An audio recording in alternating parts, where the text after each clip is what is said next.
Hi mga preni! Tara, gawa tayo ng trending na mini donut. At alam nyo ba, kapag nakagawa ka nito, malamang hindi ka nabibili sa labas. Dahil napakabilis lang nitong lutuin. At pwedeng-pwede pang ipang negosyo talaga. Umpisa na natin. Sa mixing bowl, may 2 cups all-purpose flour, 2 tablespoon baking powder, and 1/2 cup white sugar.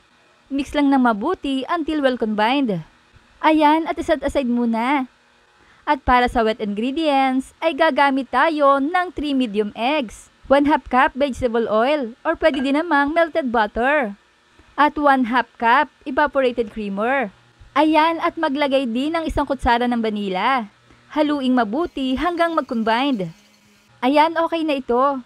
At ibuhos na ito sa dry mixture. Pakonti-konti lang ang paglalagay mga preni. At tuloy-tuloy lang din ang paghahalo hanggang sa makuha mo na ang tamang consistency ng butter.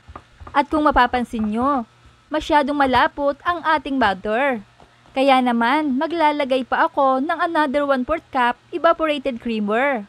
Kailangan kasi ang butter natin ay hindi masyadong malapot. Dapat medyo watery ito, nakagaya nito. Isalin lang natin sa container o piping bag para mas madali itong ibuhos mamaya. Ganito lang. At sisimulan na nga nating magluto gamit itong mini donut maker. Ganito ang gagamitin natin para mas mabilis tayong makaluto. Nilinis at pinunasan ko na din ito. I-brush lang natin ito with oil bago ilagay ang butter. At ilagay na ang butter mixture. Huwag pa ko pupunuin mga preni. At alam nyo ba na sa loob lang ng 5 minuto ay makakaluto ka na ng kinasasabikon mong mini donut. At lutuin lang ng 3 to 4 minutes. Super easy lang din itong baligtarin dahil no more dikit talaga. Takpan uli at lutuin ng 1 minuto ang kabilang side. Luto na. At ang ganda ng quality nito, makinis ang resulta. Kung nais mo ring bumili ng donut maker na ito, ay ilalagay ko sa comment section ang link nito para mas madali nyong makita. Ulitin lang ang proseso sa mga natitira pa. Ayan, at luto na lahat. At nakagawa ako ng 64 pieces na mini donut. Ang dami, 'di ba?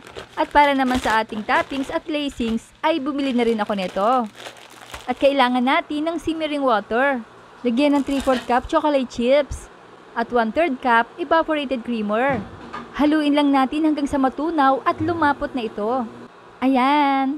At isunod naman ang 1/2 cup white chocolate chips. Lagyan naman ito ng 1/4 cup evaporated creamer. Haluin lang hanggang sa makuha ang tamang consistency. Ayan, okay na to. At meron pa tayong isang option, ang glazing. Magtakal ng 1/2 cup powdered sugar at 1/8 cup evaporated creamer.